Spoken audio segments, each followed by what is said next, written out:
Hello, everyone. Welcome to This Week in Tyranny. Thanks for joining me. Today is January 12th, 2025. It's Sunday morning, late into Saturday night. It's after midnight. So, a late night show here for you. I'm going to throw in a lot of things at you from a couple different angles. So, if it's not as nice and neat, it is what it is. We're talking about real things that are going on, we're talking about it in a real way. And, yeah, this isn't a perfect studio production. You know that already, right? We're just going to come at you direct, hardcore, and that's where the truth is. This episode is about the wildfires in northern Los Angeles. In LA, I'm sure you've heard this is the main story. Unfortunately, I think over a dozen people are dead now. Hundreds of thousands affected. Everyone's affected. Because this is your second biggest city in the United States now has wildfires raging all throughout. This is started out in, of course, the northern area, Hollywood, the northern Los Angeles area is where you have the fires. Now they're spreading into the actual city, very densely populated. It is a recent turn of events where it's actually spreading into that eastern area where a lot of people lived, that higher affluent area, and then into southern Los Angeles, where most of the people live now, is actually at risk. Now, this is a developing situation. It may change. What's not going to change is the truth so far, which is already really telling. So there's a lot to talk about.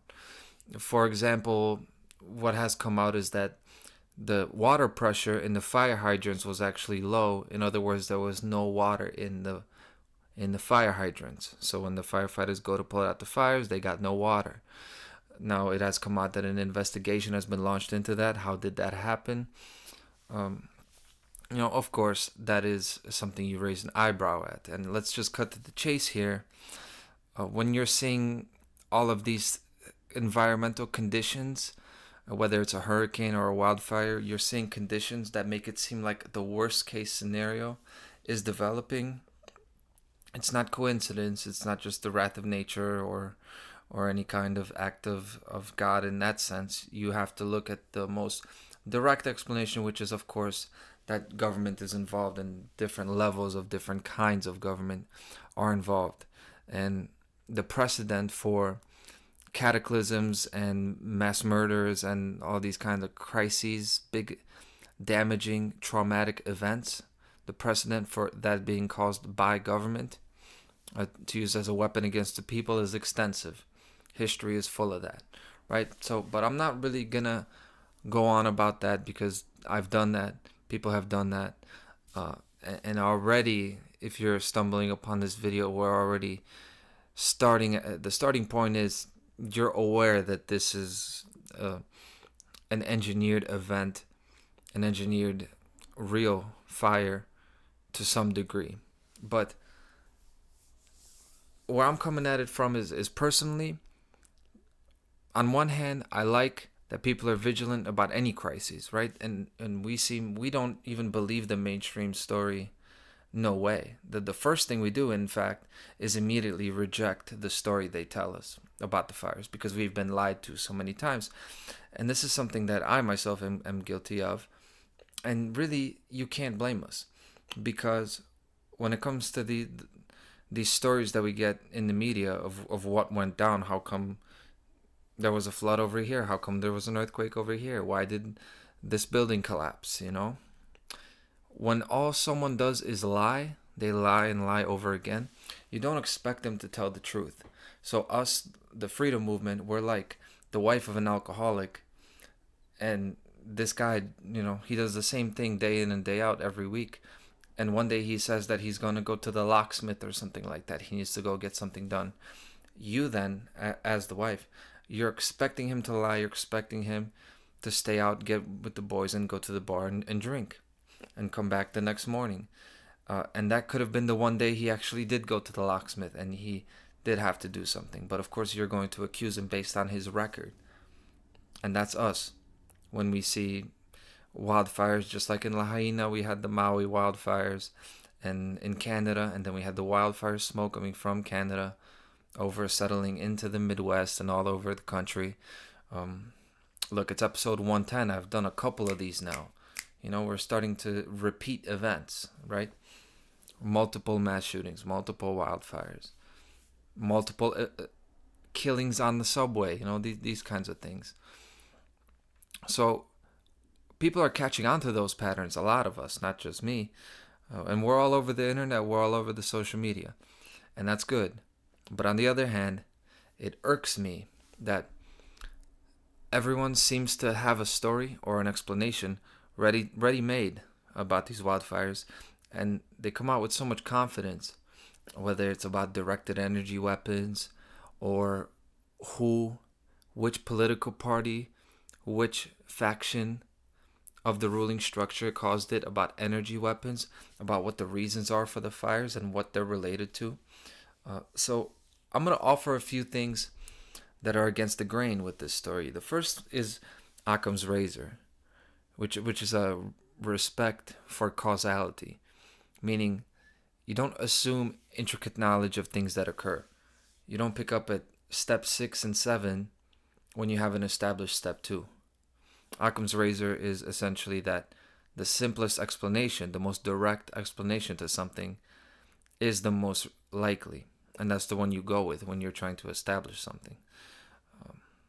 That's one thing I want to talk about. The other, I will offer some insight to what I see as parallels between the fall of the Roman Empire and the Great Fire of Rome and these wildfires in the United States and what is happening with the West. History repeats itself, in my view.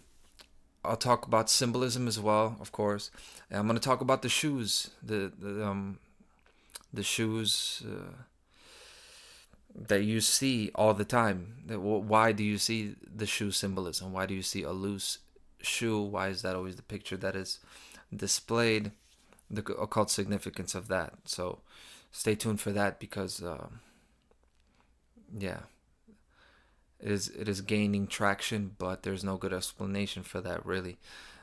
I also want to talk about the timing, specifically the time of the year, why it's happening now. And then, of course, we're going to tie it all together to your life today and your children's lives tomorrow, because really that's all that matters in life. So let's get started. First, credit where credit is due, right? People have pointed out, I've said they're all over the internet, people have pointed out that administration and government and that modern ideology is all at fault together for creating the conditions for this fire now. And that has happened. And well, let's start with the mayor, right? The mayor, Karen Bass, the mayor of Los Angeles. She reduced the fire department's funding, their budget, by between 17 and 23 million dollars in 1 year, depending on what information you go off of. And that's remarkable in itself. That comes out, of course, it's been fact checked, but you can look up at the fact checkers. Even the fact checkers say it's true. The budget has been decreased. And I say, when have you ever heard of a federal department decreasing in budget? There's inflation and everything. They get more and more money all the time. And something actually got decreased. And it happens to be the fire department in Los Angeles. Of course, where there's this dry air and the smog and these conditions. It would be a disaster to mismanage that out of anything. So again, I mentioned worst case scenarios. When you see worst case scenarios setting up, kind of like what happened in New York City and 9/11, right? Everything that was supposed to be a defense system, everything that was supposed to be there as a fail-safe, failed. That's when you know these things are constructed for maximum damage. But that's the mayor. Now, the governor of California, we can pull out to the governor, and he has some blame to share here as well, and it's been pointed out by none other than President-elect Donald Trump, because he posted on Truth Social the following. He said, "Governor Gavin Newsom should immediately go to Northern California and open up the water main and let the water flow into his dry, starving, burning state instead of having it go out into the Pacific Ocean. It ought to be done right now. No more excuses from this incompetent governor. it's already far too late. That is what he posted. Now, I've been critical plenty. I've talked plenty of shit about Donald Trump. But this is great, what he said here. It's accurate, it's to the point, it's direct, it has to do with the actual issue that is going on. This is really great. Credit where credit is due. And I didn't know this. I didn't know this, that they were letting the water flow into the Pacific Ocean. And again, you can fact check this as well. This is also true. Okay? They're going to say he's not giving the full context. It's not that simple. It's misunderstood. But nobody is ever telling you the water's not flowing into the Pacific Ocean. Because while that is not the whole story, that is absolutely true. And this refers to a 1973 bill signed by Richard Nixon, out of all people, and it's called the Endangered Species Act. Of course, this is about your environmental protection, and as part of that environmental protection, a lot of that water that goes downstate from, of course, the higher elevation regions of Northern California down into the state of down into Southern California, it is actually redirected into different parts, and part of it gets redirected into the ocean. Fresh water that is drinking water is actually redirected back into the saline, salty ocean. The Endangered Species Act mandates the protection of threatened species and their habitats. Okay, I'm reading the official wording now. This has led to limitations on water pumping, especially during critical periods for the delta smelt. These restrictions, while necessary to protect the species, often result in decreased water availability for agricultural and urban use, which increases the perception that water is being wasted by flowing to the ocean. So that is a mainstream admission that is water that could be used for drinking, for growing food, water that could be utilized for consumption by land creatures, as is intended in nature's water cycle, is put at a different stage of the cycle to alter the cycles of nature. In other words, that is geoengineering. It is a very simple way to do that. Another word for that is sabotage and terrorism. I would call that environmental terrorism. So anyway, good on Donald Trump. Credit to Donald Trump for pointing that out and enlightening me to that. Hopefully, if you didn't know about that, you know that now, and you will share that now, because this is this is an issue that is an important issue. I always talk about Donald Trump and politicians for not touching real issues. That's a real issue, and that could be solved. Okay, we could start there. So, environmental ideology and its real world results, they are an important topic. So is geoengineering, and so is covert military technology such as directed energy weapons, which people have pointed out could be a cause of these fires. Directed energy weapons, of course, could be a laser, right? Thermal warfare that is making these fires happen, as opposed to what usually makes fires happen. But this, when I was looking at this is where I couldn't help but be bothered by some of it, especially by the impression that everyone is an expert. So I'm listening to people who are, making truth videos and all this, people I like, but everyone with a YouTube channel seems to be an authority on this, on fires, on hurricanes, on space travel, biology, chemistry. Everyone's an expert.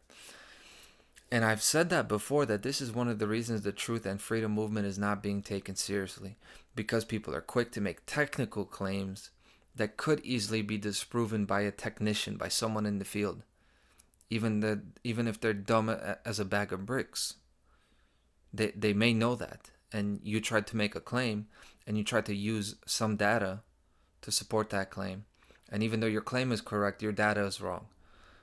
Okay, so you can easily get pulled down, crabs in a barrel sort of situation. But look, I'm not saying that Peggy Hall shouldn't do what she does, because she has 100 videos of a playlist about wildfires, all about fires. I talked about her during the Maui wildfires in Hawaii, and I'm grateful to her for bringing to light so much information that she has to so many people. And same with Dane Wigington. I'm not saying that Dane Winnington shouldn't do what he does and talk about geoengineering, because he brings up so many different aspects, including the technical aspects about geoengineering that I wouldn't have known. But I am saying that there's a big problem with us freelance researchers and people that are into these topics. Like, we're part-time students, right? That's what we are. We're part-time students of the world, of all different topics of the world, and that's a good thing. But then you get us speaking with authority on topics where we haven't done the heavy-duty training and then the fundamentals to actually get a foothold into the topic that we're speaking on. And we really don't need to. We don't need to reach outside of ourselves to seem smart. Like, we're already so correct. We really need to focus on the simple issues, on the simple things that are going on in the world, which is we're straight up being exterminated at every corner. So the bigger point of all of it is we don't have to catch somebody red-handed to know that a criminal's out here operating. We don't need to know the criminal's whole operation and his whole technique and how he did it in order to stop the damage, right? We just want to stop the wrongdoing from being done. We do need to expose the criminal, but we don't need to be, trying to pin a whole an entire case step by step on him, because we don't need to do that. In fact, the more detailed and intricate that we get, the easier it is to make us seem like we are wrong. And this shit is really chess, not checkers out here.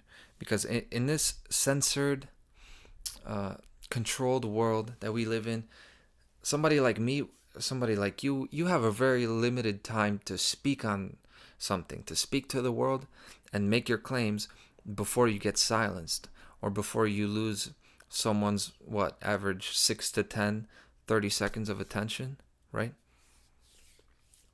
People have a very low attention span, so you don't get a lot of time to talk about what you talk about. So you better not be wrong. And we better not be setting up no slam dunk debunkings, any slam dunk straw man arguments, okay, to be dismantled.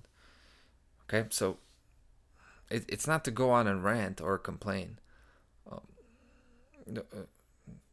Of course we know that the stories that they're feeding us, that this is all human-caused climate change, and we need to go even further into the urban sustainability agenda. We know that's bullshit. I'm saying we also need to watch out for bullshit from our end too, because it doesn't serve us. We need to have a higher standard for what gets embraced by the truth and freedom movement as our information that we get behind. So when I see videos of people saying this was directed energy weapons, this was lasers, and this group caused that fire, and this is why they caused that fire. When I hear people talking about showing a photo, showing a video, and they're showing building that's collapsed, burned, and then they're showing the lawn, and they say, look at all this grass. This grass didn't get burned. And then you see this car is melted, but then that trash can over here is not melted at all. How wasn't that burned?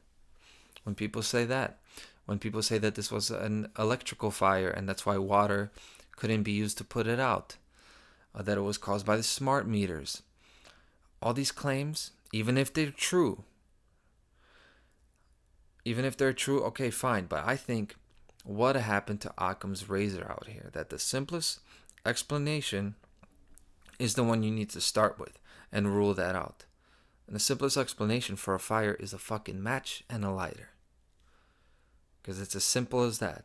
I talked about the burning of the Reichstag, fires, and we're going to talk about the fire of Rome, actually. But, the conditions are already being created by that dry air, and winds and all these things that could be manipulated. But even that, we don't even need to go there. A match and a lighter, that's all you need. And we need to point out who benefits from this. Historically, who has benefited from a wildfire occurring in an urban area. Because we do have a historical precedent for that. But nobody's talking about that. Now, if I wanted to talk about the technical aspects of it, and I don't, it is so easy to just look at the fact that trees and grass contain water.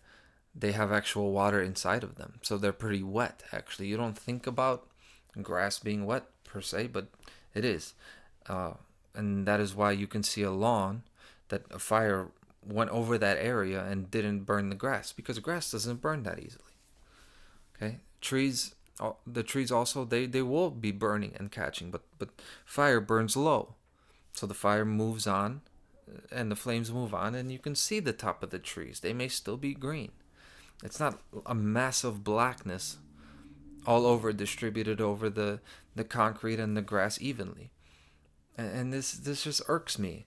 This really frustrates me, because all of a sudden we're so ready to find inconsistencies in things, or pointing to things that are really maybe we may be punching above our own weight with that stuff. And there's such a decreased respect for accuracy in the social media era. I feel like it's like if you put it in a short, and I've seen this, like people, smart people, like people I respect, will send me a video with a caption on there, and just kind of let it speak for itself. Where the claim that's being made is not actually. It's too easy to make a 6, 10, 15 second video and say something, and then you don't investigate to see if it's actually true. So, not to play devil's advocate, but I'll drop a link. Like, just, you could look at historical pictures of fires, like the Vineyard, Haven, Massachusetts fire of 1883, just for example, right? Just, I was looking it up, and very similar photos you're gonna see. So, we're going to assume that there was no directed energy weapons in 150 years ago, right? So again, this is not even where the conversation should be, and I just think that it's way too speculative and way down the road. We don't need to be way down the road talking about these wildfires, because my first step here logically is, wildfire happens, this is what everybody needs to do, and we can all agree on this: demand transparency from the government. Transparency, just in information. So the investigation into the hydrants, why they didn't have water, that needs to be made public. Not no commission. We want to see the results of that investigation, or we don't pay taxes. Simple. Next, what weather programs are currently in effect? All of them. There's too many disasters. Fuck it. We're demanding transparency. What weather programs are being made? Stratospheric aerosol injections, all kinds of different things. Solar geoengineering. What weather programs are in effect? All of them. If not, no taxes. Okay? The military is, of course, going to say that's a national security concern and we can't know that. No problem. No taxes. Pay the soldiers with your own money. Maybe Northrop Grumman or BAE Systems is going to lend you some money. They're going to throw you a loan. Right? Next, which of those Northern California water redirections are in effect? Okay, how is the Environmental Security Act being implemented right now? Just, that's public information anyway. So, okay, map please. Put a map, put it on the nightly news. We can demand that, right? It's public information, so why not make it actually public? Show it on the nightly news, show it to people, and then the people can vote accordingly. Now, is that took like 2 minutes? Is that not a better place to start? Yeah, instead of reaching into what dark occult group or what Satanists did what, should we not start with the objective and the rational before we go way down the road? Because we don't need to. We don't need to be in the fringes of society. We're the normal ones. We're the normal ones that want to live in a normal society with no slavery. Okay, with no violence and abuse. So we're not the conspiracy theorist. Show us the data. This is very simple. We don't demand transparency. We don't actually get together for all the talk about egalitarianism that people go with. We're not actually together. We just argue with each other, and we just fight. And speaking of fighting, I've noticed this dynamic because these fires are affecting mostly affluent people, right? Like this is in the Hollywood area. A lot of celebrities have been affected, have their houses burned down. So I've seen the sentiment that this is some kind of cosmic justice that is occurring. Many people are happy that this occurred where it did occur. I saw a comment today that said, your bombs in Gaza did much worse. Thank God for justice. And, not that I'm not pro-Gaza. I am. But this concerns me a lot because it's the ideas of collective guilt, which I talked about collective guilt and how that's bullshit. You're blaming anybody that's a particular look, a particular country. You're trying to assign collective guilt where guilt is individual. If somebody didn't commit an action, they're not at fault for it. Don't be mad at them. They're not the ones that did it. Doesn't matter if it's a family member or whoever. It's not them that did it. They didn't make the free will choice to do it. So I talked about that. I talked about some of these things. But people are wishing ill on other nations, other races. People are even wishing ill on other U.S. cities. Like a liberal city that's voting for liberal governments historically. And some kind of tragedy happens there. And people say, that's what they get for that. Isn't that what people say? I've heard it. And it just doesn't apply for me because Tom Hanks over there and the people in Hollywood, they didn't drop any bombs on anyone. They may have, a lot of those guys, they get up and they give the speeches and they are liars and they are guilty of some things, but they're not guilty of dropping any bombs on anybody, right? So again, directing that anger down here is just infighting. We need to direct that anger up the pyramid. That's what I want. I want us to aim high. Okay? Aim high. So I saw that kind of sentiment. A similar sentiment is because that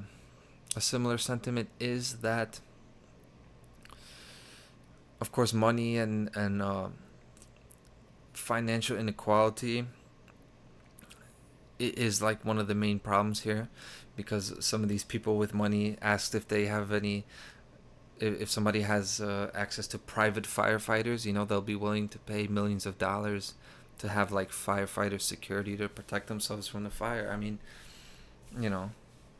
it's if anything, it just shows the desperation and the way we, doesn't matter how much money you've got, we're all the same. When we're vulnerable, we're vulnerable. I saw another article about the firefighting efforts being focused on some of these big expensive houses so that insurance companies don't have to pay out big premiums, big payouts, and that there's a whole insurance deal. So of course people see that and they're upset, obviously. And yes, I get it. But this is just like the United Health CEO killing. It's stoking the fires of the rich versus poor thing. It's the rich versus poor thing all over again. It's the ideas of privilege, wanting to tear down privilege. And long story short, it's just infighting again instead of aiming high. And then to throw fuel on the fire, there's a story of Prince Harry and Meghan Markle touching down in Pasadena, California, and I saw them with the mask on and they were handing out food. So they're actually in this area where all the fires are going on, and they are working with some, food drive organization to feed people in the area, quietly, humbly helping out. And I saw this, and honestly, when I saw this today, I was immediately reminded of that ritual where the kings or the rulers, they would live like a slave for a day. They would live like the peasants, and they would wash the peasants' feet, and they would sit on the throne right? And for a day they would reverse roles. And I'm not even concerned with them as individuals, right? With these people, Prince Harry and their motivations. I'm not even saying if it's good or bad, but what it symbolizes, they symbolize these royal families. Well, they are from the royal family, but they symbolize these generational bloodlines, lineages of control over human beings. Tens of thousands of years of control. All of the suffering, all the enslavement, the torment, all the abuses that happened to all kinds of different peoples and races and nations over time. There's all that, and then I see a family that still dares to wear the crown and call themselves kings and queens and princes. I see them making a little token gesture like this, and I take it as a great mockery. I take it as mockery, and it's really distasteful.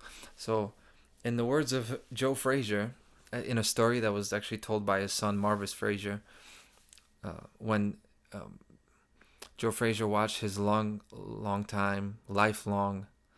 arch rival Muhammad Ali, who was already like late stage Parkinson's at this point. He was in very ill health. He was like a wreck of an old man, and Muhammad Ali was lighting the torch at the Olympics. And apparently, this is a private story that later Marvis Frazier recalled. He said, "Pop, look at that. Look, isn't that nice? He's lighting the torch." And Joe Frazier said he should have been pushed in the flames. And I think smoking Joe Frazier, when he said that, I think he was joking a little bit, but I'm not. I think that's exactly what should have happened with Prince Harry, the Prince and the Duchess over there. They should have been pushed in the flames. And that would be absolute justice. And it wouldn't be collective guilt. It wouldn't be collective guilt. And if it is, it's a guilt that I would take on. Because we're talking about tens of thousands of years. There you go. I've already invoked the symbolism, right? So let's get into the symbolism now. I really wanted to talk about this. Look, it's the beginning of January, right? We've already had a lot of things go on and happen in 2025, right? On New Year's Eve, we had the attack running over all those people in New Orleans. Then we had the Cybertruck exploding. Now we have these wildfires, okay? This is happening in January, and it's happening in January for a reason. January is named after the Roman god Janus. Janus, okay? Janus. He is the two-faced god, two-headed god. If you see a picture of Janus, it's literally this guy, one face this way, one face the other way. Now, the reason he is depicted that way is because he is the god of beginnings and of endings, of doorways, okay? From one to the other. So he's very tied to transitions. And actually, he's not like one of your personal gods in the pantheon. He's like a primordial deity. So the way you think of Mother Nature, Father Time, okay, he's kind of like that. And actually, at the beginning of any ritual where any god was involved, it always started with they would name Janus, okay. Of course, there's the story at times of war. Always the gates of Janus are open. You would open the gates, which is supposed to symbolize the transition, the return of peace. So all this stuff with doorways, gates, Janus is known as the opener or the gatekeeper. Now, of course, how does that tie into what we're doing now? Well, it's 2025, Agenda 21, now Agenda 2030. This is one of these 5-year increments. We had, of course, the pandemic in 2020. Now it's 2025. It's just a progress report. This society is being engineered to fall. The system's set up to fail, especially the United States of America and Western society. Why? Because it is a revival of the spirit of liberty and prosperity, which is kind of renewed, and it comes back over time. You had it in the classical era with the ancient Greeks. You had it again in the Renaissance. You had it again with Industrial Revolution and Enlightenment, and you had it with the Romantic era. Okay, and now they're trying to, of course, kill that.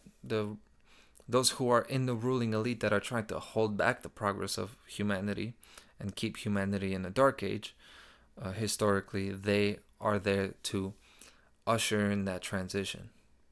Okay, the transition of this empire to what are going to be another is going to be another dark age. It might be a high-tech technological dark age, but it will be a dark age nonetheless. This is why a lot of this is happening in January, because it's really about the fall of an empire, the Roman Empire specifically, and that's what the United States and Western society today is. It is just like the fall of Rome. Everything that made Rome fall as an empire is happening now, and this is why you have that Roman god Janus invoked with fire specifically. And actually, the way it ties in is with the next month, where we were going to see things happen. It's not there yet, but it is linked to this as well. And the next month, of course, I'm talking about February. February is the month of purification by fire. That is what the name comes from. The name February comes from the Roman festival Februa. If you know anything about Latin or the Romantic languages, the B is like a V. They're almost the same letter. So Februa, you could say Februa, is really where you get the word fever from. What you call a fever is exactly what that is. The reason human beings catch a fever, it's not a biological accident. It is to purify your body through heating it up, through fire. And this is what the February is. February is a month of purification. It is associated with purity, kind of refreshing before March happens and the year starts all over again. Then you have the spring and the season of fertility. This is the middle of the winter before that. It is a time of reflection, so on and so forth. But the actual Februa ritual is specifically a purification by fire. And that's the Roman calendar, right? Which we still use. We still use that Roman calendar. They used to have 10 months, right? That's where December before January, it comes from 10, like the Decalogue. The deci means 10 decimals, 10 digits. You had the 10th month and they added 11 and 12. January and February, where you're going to see a lot of things happen. So, don't like to make predictions, but I like when they come true. So I'm expecting something to happen in February as well. It only makes sense. And the fact that it is fire is even more interesting, having to do with Rome. And it's personally interesting because I got a painting. It's on my wall right now. You can't see it. It is The Fire in Rome by Hubert Robert in 1785. So it's actually the fire of Rome, the Great Fire of Rome, which occurred in 64 AD. And these wildfires that are occurring in Los Angeles, what better symbol of Rome and the Roman Empire, especially late stage, than Los Angeles?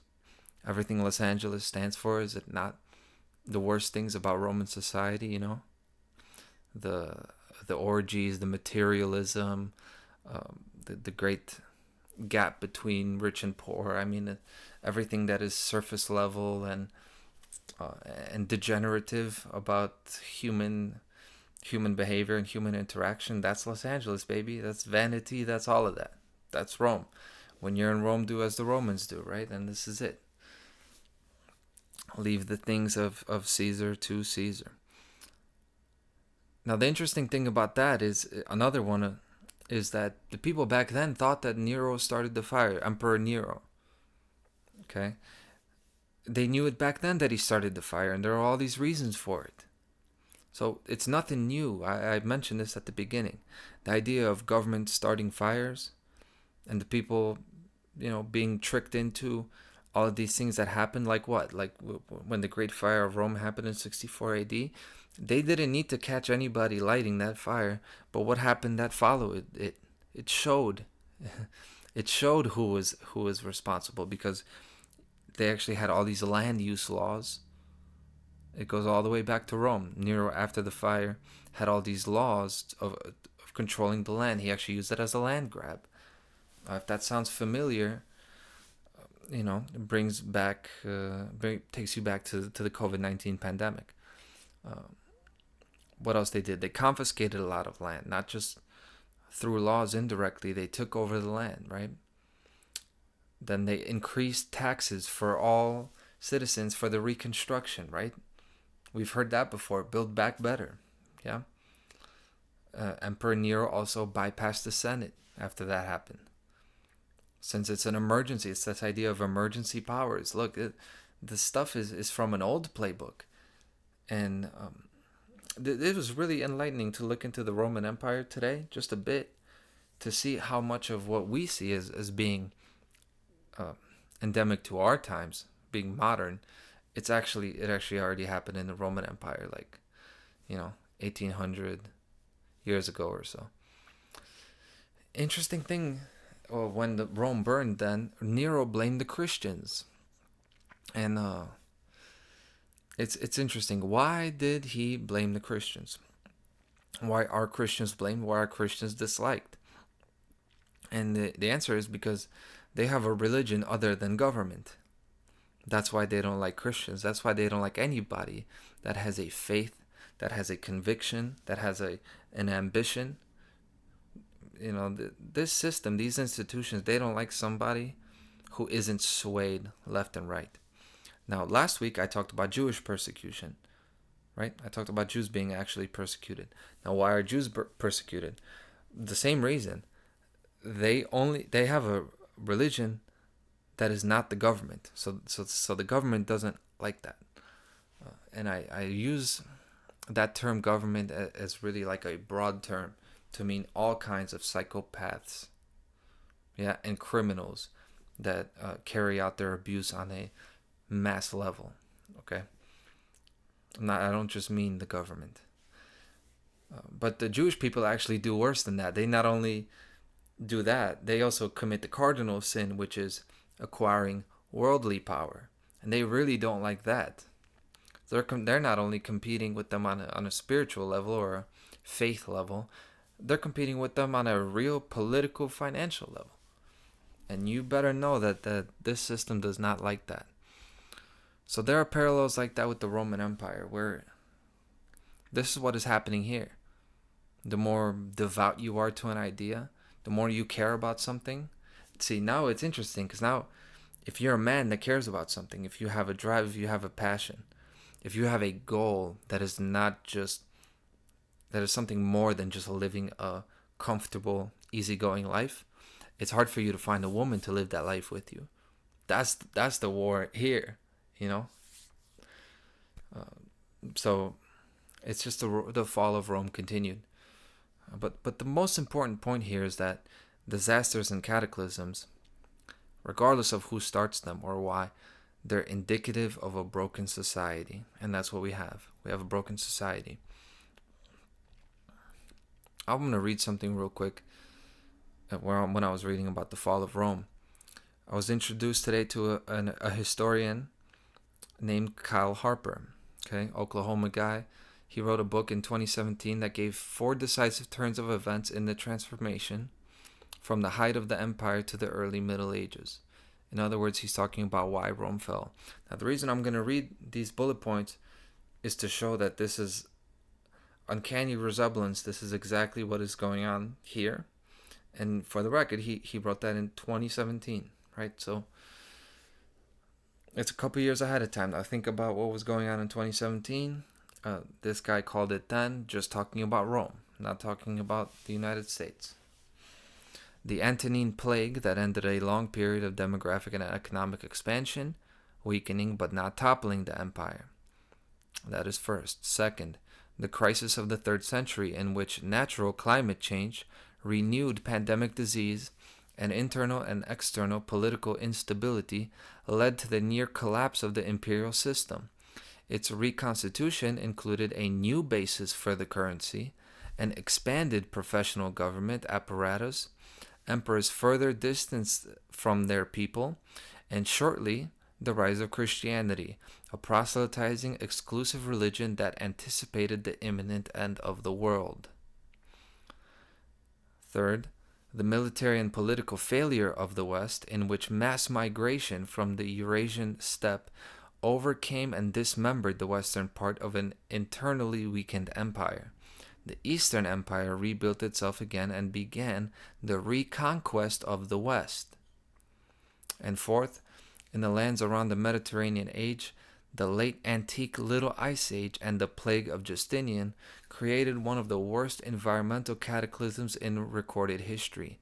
The imperial system crumbled in the next couple of generations and then lost vast territories to the armies of Islam, a new proselytizing exclusive religion that also looked forward to an imminent end of time. The diminished and impoverished Byzantine Rome state survived amid perpetual strife between and among the followers of Christianity and Islam. Amazing. That is amazing. And I won't spend too much time commenting on that because I think it comments on itself. So, I don't go, This Week in Tyranny is not really about praising any kind of ideology or religious system. But let me just speak up for Christianity real quick, because this way that we're talking about Christianity now, in the way that the Romans persecuted the Christians, it is like the people who are in the truth and freedom movement, who are talking about natural law. This is what natural law has in common with Christianity and why it's a problem for any kind of oppressive government. It's the idea that the law, whatever the law is, the law of Moses or the law of nature, that law applies to everyone and anyone, as opposed to a social hierarchy. Okay? So this is why there's a war on that. That is one of those ideas. The other idea is that worldly power is not enough. That people seek more than just worldly power, which makes them not easy to manipulate. Okay? That's why they don't like faithful believers. Also, free will and moral freedom. That is a very Christian idea. That is a natural law idea. Okay, they're related. It's not just Christianity in the Roman times. That was also Plato and Stoicism, right? But those were limited to a small group of people, whereas Christianity, of course, was the masses. So you had the masses of people who would otherwise not be interested in philosophy or ideas of freedom, right? They now were standing up for their human dignity because they've got a code that says, wait a minute, you're not above me. The law applies to everyone equally. I'm not just going to take a payoff. I'm not just going to worship money, because there's something more important to me than just comfort. And then also, I'm made in the image of God, so I have my free will. So we have a choice to do the right thing. We don't have to do anything. And that is why they don't like us. Okay? And there's, of course, overlap, right? Overlap between the Christians of then and the Christians of today. And history, of course, is it's not a circle, but it's a spiral. So we're seeing history repeat itself with Rome falling, but many do not see that because there are slight differences. But people see those slight differences as big differences. For example, what political parties in power, they think things are completely different because, in historical times, the leader looked like this. So, but also there's a difference between a group that is, they're saying one thing when they're persecuted, but when they get into power, then they're a lot different. So when we're talking about these Christians during Roman times, they were absolutely on the right side of history. But then you had the rule after, that Roman Empire fell, and then you had the Middle Ages of Europe and all these religious wars and the Inquisitions and all this stuff. that's a lot. That's a much different group now that is in power. It's the same thing here with our political parties. The conservatives sound good when they're not in power, but of course, when this party is in power, that is when you see everything changed. So we need to remember that Rome is going to burn and fall, and we need to keep the good things about it, and we need to throw out the bad and not hang on to that, because it's not the Hollywood sign that is great about Los Angeles. It's not Dancing with the Stars or Bank of America, but there is plenty of beauty here in this nation to be kept, just as there were great things about Rome. Many of those great things were Greek. They were from ancient Greece, and that is where the Romantic era came from, and I already talked about it. The way Romanticism, we really need a return to Romanticism. We need to reach back into history to kind of dig up those ideals, because we live in a world now that is just shitting all over classic beauty, that is just destroying great things and is making us forget what is great about nature, what is great about human life, and what we should be spending our time seeking, and what is actually fulfilling to us long term. We need that kind of, a lot of people feel it, but nobody knows where to go. We need that return to classical ideals, okay? To the Romantic era, to the Renaissance, all this stuff. We need to reach back to our foundations and expand on them and build on them and rebuild this society. Don't hang on to Rome while it's burning. We're going to let that shit burn because it's going to burn anyway. We need to be there to rebuild it right, not build back better. We're going to rebuild nature. Now, Rome's what we have today. It's like a degenerated Greece. When you think about the Declaration of Independence and the Constitution, this is like classical Greece. It is this kind of, not utopian, but damn near utopian, relatively utopian society. And then it degenerates into a big empire, federal, slavery heavy, big hierarchy, big time materialism. And that is that struggle, and it's all throughout the channels of time. It oscillates in time between corruption, degeneration, and an institution-heavy lifestyle, as opposed to the egalitarianism, the honor, the dignity, the morality, the art, the beauty, and essentially an individual-heavy life, as opposed to collectivism. That's all it is. It's just we have a slight difference today in the 21st century. And the difference is that the persecutors, the people who are in control, they're concealing themselves as the persecuted. They're presenting themselves as the liberators. And then the people today who are screaming out, down with corruption, down with oppression, we want love, we want equality. These people are being manipulated without them knowing it, and they're steered by the oppressors. Right? They're behind them. They're using these people as human shields, who are calling out for one thing, but actually fighting on behalf of another thing. A total Trojan horse type of deal. But that's what happened back then as well. So it's really not all that different. It's just that history doesn't show what happened until centuries later, because it's going to happen again. And what happened to the Christian mindset, these Christians at Roman times that wanted a better life, ultimately Roman rule fell and Christianity persevered and survived. But when it became then Christian rule in Europe, it became corrupted. And that's what happens time and time again. That's why, revolutions are unfortunately named revolutions, because they're literally revolutions. And the people who fight for freedom become the tyrants that they were fighting. It's a cycle. And we need to break the cycle by being aware this time. Being aware and communicating to others that these waves are coming. There are waves. It is like being in the ocean. And we need to avoid these waves. How do you avoid the waves? You don't fight. You don't stand up and fight them head to head. You go underwater. You go underwater and you wait out the wave. It's all about understanding the rhythms of the ocean. Rome is going to fall, but we should not be there standing with our face facing the water to welcome whatever replaces it and just hit the next wave with our face. Instead, we keep to what is right, we keep to what is just, and we take it underground or underwater. And we should carry on in that oral tradition. We're going to need to take it into this new world.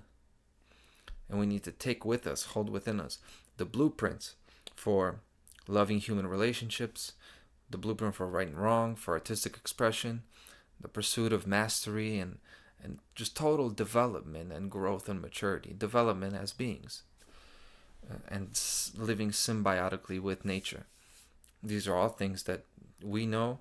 We need to lock that within us, and we need to find the people that are going to hold that within us, build those families amongst each other. We need to rebuild society amongst each other. I see that as the solution, because the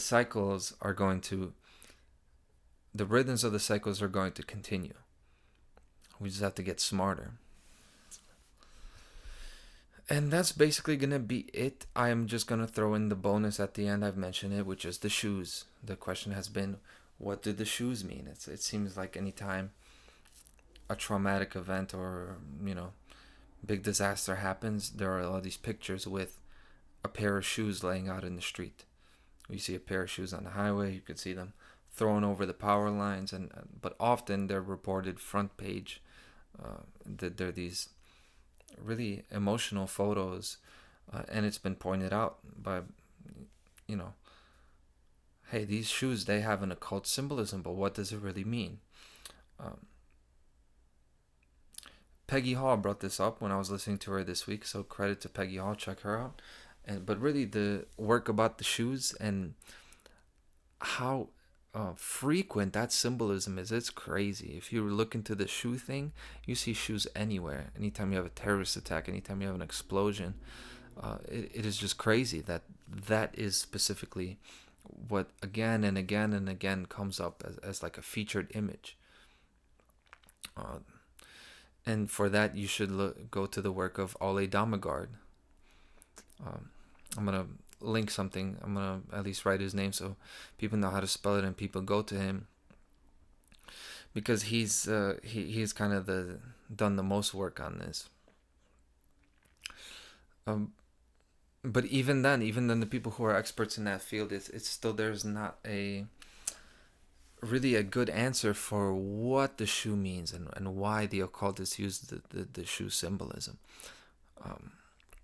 I would say, first of all, that the biggest example of this happening is during the Holocaust, what happened in the concentration camps, because there are all these photos, and not just photos. I mean, it's there in Auschwitz. You could go. There's a pile of shoes, of course, that came from the people that were victims in that camp.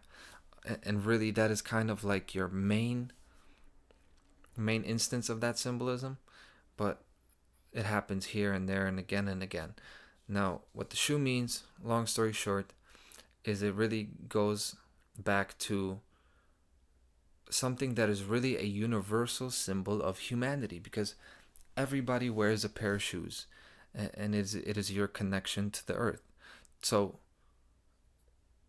no matter if you're a man, woman, child, whoever you are, you're wearing a pair of shoes out there in the world. Okay, so when you see a pair of shoes there without the person in them, it makes you feel anxiety, it makes you feel unsettled. And immediately the emotional impact that it has is it makes you feel death. It makes you feel like that person disappeared. What happened to them? There's a fear, there's an anxiety. It is, you wouldn't have a shirt, you wouldn't have a dress, because it just doesn't carry the same effect. It's not as personal.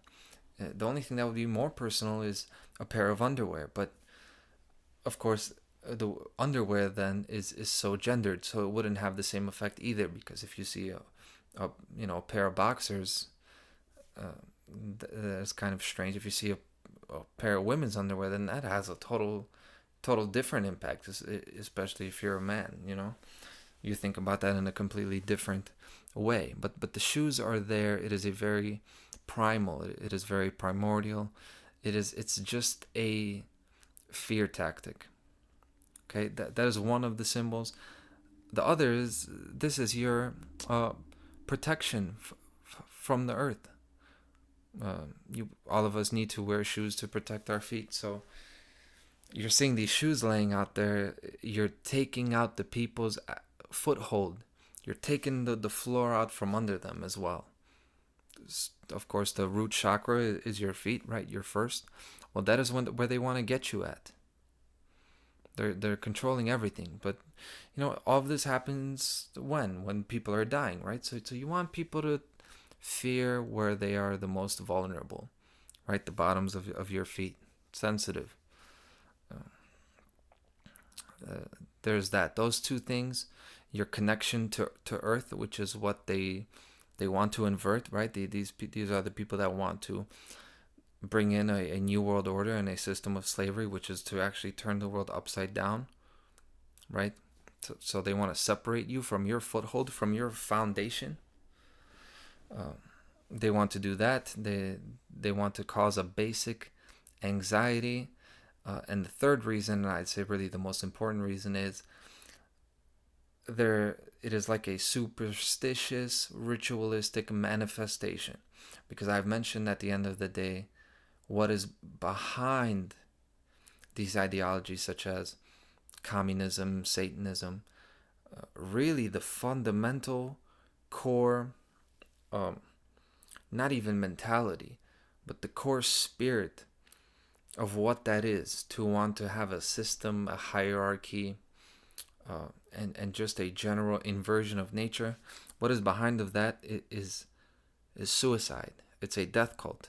They want the end of humanity, and that is why they have those shoes, because it only leaves. That is all that's left behind of that person. They are manifesting what they want to happen. They want us to be gone, leaving only the clothing, only the shoes, a pile of materials. Because that is the world they're building. AI, everything, the destruction of the family, the way everything is becoming so artificial and repetitive, right? This is what it is. There's more respect for the materials and none for the actual human beings, okay, as being part of nature. And again, happens in California, these wildfires, right? These all these disasters that are happening, whereas there's all this concern for nature, for environment, for the environment, for all the species, for the birds, for the whales, all of this, not human beings. That's what the shoe's all about. And that's why you're seeing shoes out there. And to me, that is the significance of it. I'm not saying that's all of these significances. And again, it's kind of like Occam's razor all over again, right? Why don't we just look at the elephant in the room? Look at the important things. Look at the things we know for sure before we get to step 7 and 9. So, thank you very much. I appreciate your time. I'll see you next week on This Week in Tyranny.